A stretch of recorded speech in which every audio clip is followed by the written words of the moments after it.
English में lesson 10 Birbal visits haven की reading करेंगे। मतलब बीरबल स्वर्ग की सैर करने जाते हैं। Birbal was a minister at the court of emperor Ashok. Birbal सम्राट अकबर के दरबार में मंत्री थे। ही एंजॉयड द एम्परर फेवर। वह अकबर के फेवर में आनंद लिया करते थे।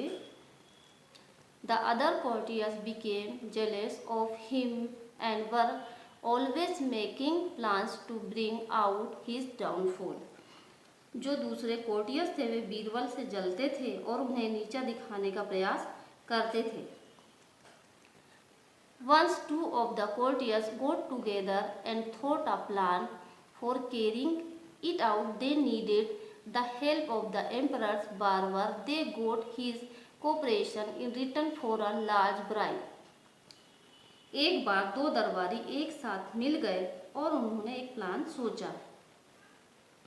उन्होंने सोचा कि एम्परर को बार्बर की जरूरत पड़ेगी। इसके लिए उन्होंने बड़ी भारी घूस के बदले में उसे अपने साथ मिला लिया। One day while he was cutting the emperor's hair, the barber said, "Your Majesty, you are quite happy, but you know how your ancestors are getting on his heaven."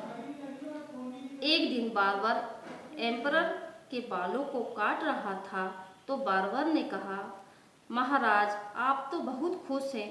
क्या आपको पता है कि आपके जो पूर्वज हैं वे हेवन में किस प्रकार हैं? How can I know that? The emperor asked. तो एम्परर ने कहा कि यह मैं कैसे जान सकता हूँ? Your majesty, the barber replied, I have a clever friend who can send message to heaven and the information about all that the happening there.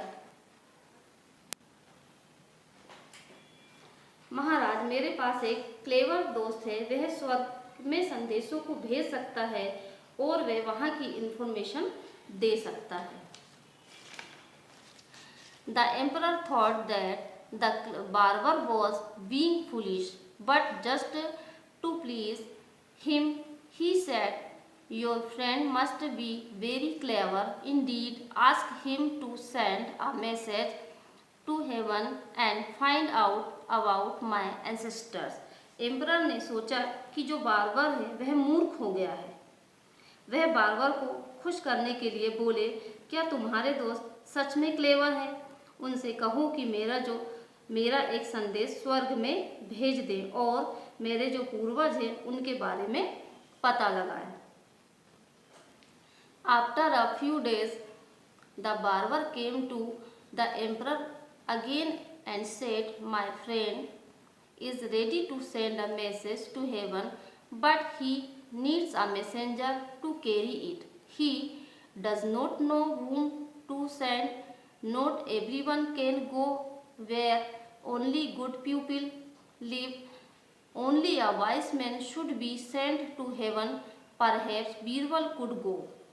He is the wisest man at the court and the fittest for a task like this."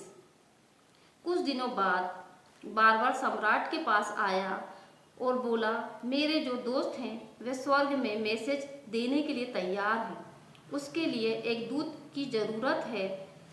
उसे यह पता नहीं कि way message किसे भेजें। वहाँ पर केवल अच्छे लोग रहते हैं। केवल बुद्धिमान व्यक्ति को ही स्वर्ग में भेजा जा सकता है। शायद बीरबल जा सकते हैं। वह कोर्ट में सबसे बुद्धिमान व्यक्ति हैं और इस काम के लिए वह बिल्कुल ठीक हैं।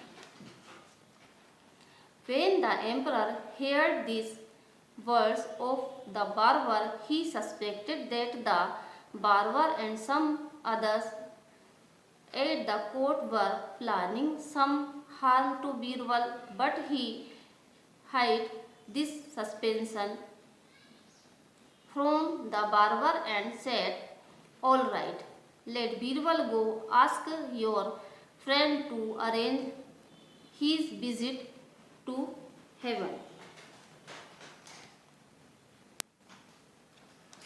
जब एम्परर ने बारबर के इन शब्दों को सुना तो उन्हें शक हुआ कि बारबर और कुछ कोर्टियर, कुछ लोग हैं जो बीरबल को नुकसान पहुंचाने की योजना बना रहे हैं। महाराज ने उसे छुपा लिया और कहा, बीरबल को भेज दो और अपने दोस्त से कहो कि बीरबल को स्वर्ग की सैर कराने की व्यवस्था करें। The emperor was curious to find out what his courtiers were planning to do and how Birbal was going to outwit them. He had great trust in Birbal's cleverness and was sure that he would escape all harm. Emperor बहुत ज़्यादा उत्सुक थे कि दरबारी ने कौन सा plan बनाया है और बीरबल कैसे उन्हें मात देंगे। उन्हें बीरबल की क्लेवरनेस पर पूरा भरोसा था और उन्हें ऐसा लगता था कि बीरबल हर तरह से नुकसान से बच जाएंगे।